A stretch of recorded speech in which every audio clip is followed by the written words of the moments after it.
Hey,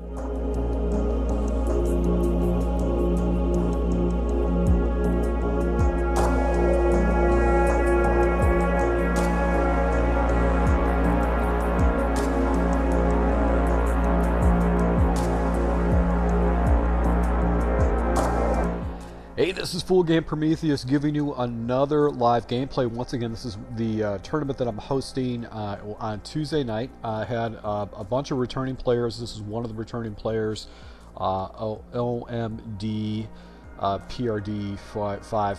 I can't pronounce OMR PRD S25. Basically, I'm going to be using the Redskins. He uses the Lions. I don't know if that was a very good choice of a team. The Lions are not a very good team, and you're going to see some situations where he actually gets himself in a tough situation. Actually has a couple bad throws, and I get some lucky animations to go ahead and make this game a big challenge for him. Now, I will have to tell you that my Lions player, he was very dedicated to the run.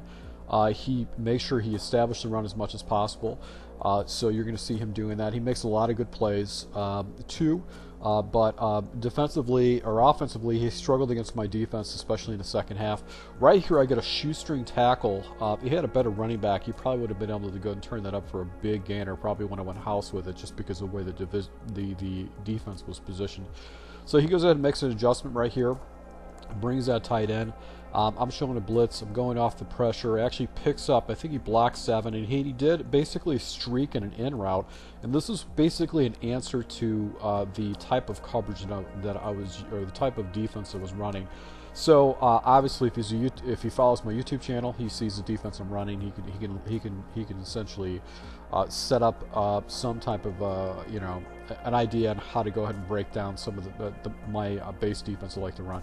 So right here actually throws in coverage. I didn't actually put a guy out in a flat over there. Now I jump into basically cover 2 shell. Miss a tackle right there. He breaks it down, gets the ball into the 30 right there. So basically 3 minutes in the first quarter, and he's just grinding away, taking his yards with the running game. And I got to hand it to him that he didn't give up on the running game. So a bunch set off to the right. He's got a single wide receiver off to the left. I put a spy up on the back inside. Then I decided to adjust out of it, and right here actually takes a nice little inside run just to pick up a couple more yards and get it down. A 33 situation down there, and right here I actually have a nice shed of defenders to go ahead and force them to basically settle for 3 points. So things are looking pretty good for me right now. Defensively, after that long-ass drive that he did where he was basically grinding the clock. Now, this is a decision I decided to make with this particular tournament, is I decided to go ahead and switch up my offense between tournaments. I was using the run and shoot. I had pretty much all my reads down on that. It causes a lot of problems with people, the way they run their defenses. But the problem is that well, it wasn't a problem, but I started doing some lab work for one of my patrons, and I decided to jump into Philadelphia because I wanted to highlight this particular formation right here and see what I can get away with it. So, going against some people that are playing tournaments, obviously you don't play tournaments unless you feel confident that you're going to be able to win some games right here. So, stretch play, able to go ahead and pick up some pretty good yards. A nice little cutback by Thomas. 2nd and 4 situation, I've got the outs. I actually threw underneath because the out was actually covered, and I threw that ball a little bit late. So a 3rd and 4 situation, this is a nice little play I like to use. Vertical, slide the guy over, and basically I'm looking to the outside. And right here, the slant is open. Also, that running back, I could have checked it down to the running back, but the slant obviously got a little bit clearer on that. Then outside run right here with the stretch, he bottles it up and stops the run. So I jump into basically ace formation. I take a shot to the outside. There was a flat out there. I think he made an adjustment, and that was just a bad read. I should have saw the defensive back putting it back right here. So now I'm gonna bind. He's got an opportunity to go up by 2 scores against me, and basically hits a nice little pitch to the outside to actually pick up some pretty good yards. So a 1st down situation right here. So now I jump into basically cover 6. I want to have a defender to take away that stretch play, so he actually bites right down. I miss with my safety, but that's all right. I just had to keep him guessing. So he comes out into a tight bunch set right here, or actually tight set. I'm adjusting back into basically coverage. He's seen a blitz. I think he's prepared for the blitz, but I'm going to switch things up and go with coverage and actually have a spy out there. Look at the guys actually go on the pursuit and take away the run. So this is one thing that he actually did is he liked to run out of these type of sets. So now I'm thinking pressure. I want to go ahead and put a vert hook on the backside because he's been using that fly and then in, and then I go ahead and blitz. And look at what happens. He hits me with the double in route off the left-hand side. So if I had that vert hook there, that would have took away that read, but I didn't do that correctly. So gets the ball down inside to the 34-yard line right here. Now I jump into basically a cover 2 shell because he's showing me a pretty heavy look.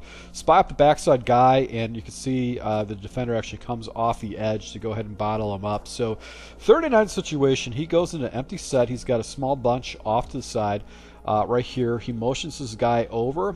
And I get the luckiest animation right here. Josh Norman picks off the ball, takes it house, and I'm going to go up 7-3 with 1 minute and 19 seconds left.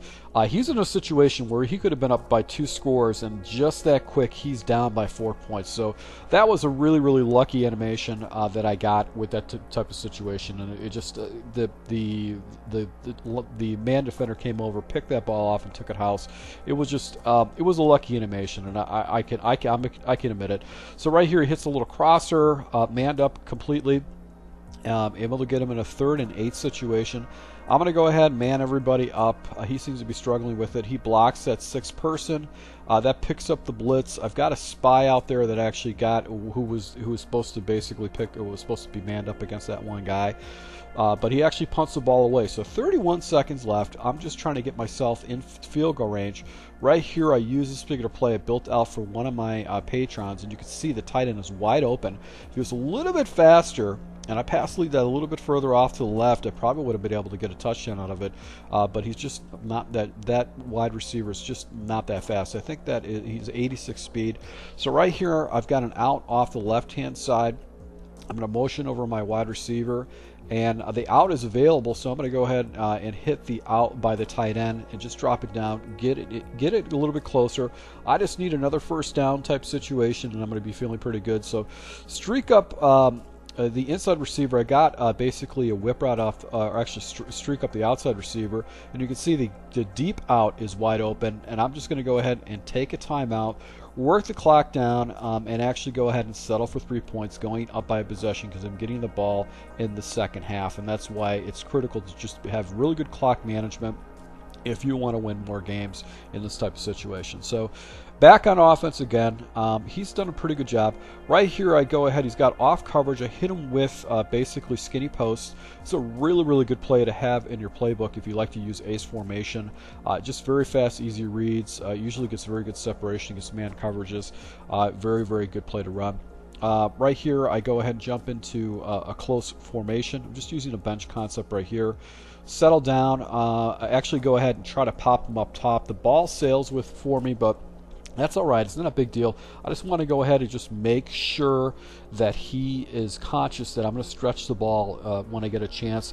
That forces him to be conscious of both. So right here, I look to the tight end. I come down with it. So a very big catch right there by the tight end.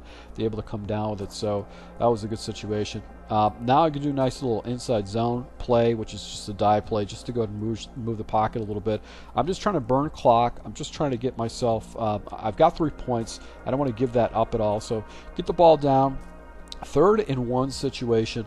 And basically this is a play that I use down in the red zone, anticipating he's running some kind of cover 4, but he was actually in a man coverage, and I did not react with Haskins. I didn't roll out quick enough, and as a result his spy got me, and I got to settle for 3. Very rare to see people use man coverage down in the red zone, and I was expecting something else, and he basically caught me off guard. So right here, he actually throws a crossing pattern. My defender's out there to go ahead and play that ball, hit him with the blitz again. Pressure comes in. So I got him guessing. I'm using coverage. I'm using basically a blitz. I'm showing the same type of a look. This is probably by far probably the most frustrating thing for him in this entire game. I want to just show this to you. I'm going to highlight like this.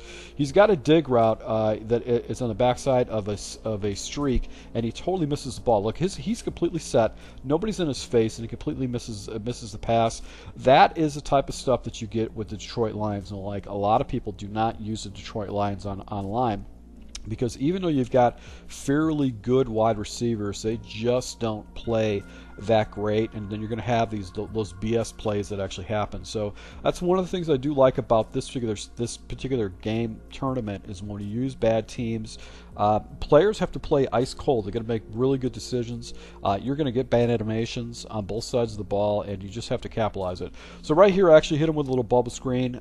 He actually he clicks on, almost takes it away, but I'm able to go and turn it up and get some yards out of it. 7 yards out of basically a play that should have been busted.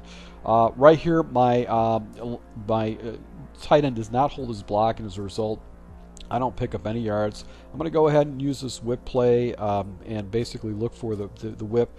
Tight end was actually taken away, and I just could not hit the whip on the backside. Actually, the higher level dig was open. I had a position against the defender, so that should have been my next progression instead of waiting for that whip route to develop. Right here, I go ahead and punt the ball back. I don't want to give him any kind of opportunity to make him work for his yards, so no reason to give him a short field. A perfect punt, get the ball down to the 2-yard line, and I'm sure that he's concerned because he knows I'm a very aggressive blitzer. Right here, I put a spy up the backside. He throws the slants, and as a result, I'm able to go ahead and get the ball down there. So that's one of the adjustments I do with my defense, is that I anticipate people throwing slants, and I'll put a yellow drop zone over on the opposite side where I'm not using it. As a result, it's going to force people to throw into that. So I'm just milking the clock right here. I'm just taking it down to the 2-minute warning. I'm going to settle for 3 points. That's going to mean I'm going to be up by 2 possessions, and he's going to essentially have basically 2 minutes to score on me twice, which he's been struggling the entire game. So hits me with a screen. First time he hit me with a screen, I was in the perfect defense for that, but he's not able to break that for a big gainer. Back to the trip set. He's doing levels concept. He's got a corner on the back end side. Right here, basically he had like kind of a levels concept going on here. It was a good adjustment. Quick out. Off the left, he's able to go ahead and pick up a first down. Right now, I'm actually jumping into basically a cover 2 shell, and he actually drops it down underneath to go ahead and settle for that. So he's just dinking and dunking me, but he doesn't have time to dink and dunk. He's going to have to go up top, and that was the reason why I was running cover 4 shells. I didn't want him to have any kind of opportunity to get a big play against me, and because of the way he ran his offense, he didn't have cover 4 bombs in a scheme, so that made things really good for me. So 4th and 4 situation, he just chucks it up against 2 defenders. These guys play the ball and knock the ball down, and I'm able to go and pick up a victory against OMRPDS 25. So able to pick up a victory. Moving on to the next round against the returning champion from next time. So you want to stay on the lookout for that gameplay. I'll try to post it as quickly for you as possible. If you guys are interested in playing in these PS4 tournaments, let me know. I'm gonna be doing another one, and I'm basically gonna go ahead and do one where it's gonna be all teams that have never been to Super Bowl. So you do your research on that. So once again, I'm a subscriber. Thank you for your support, guys, and until next time.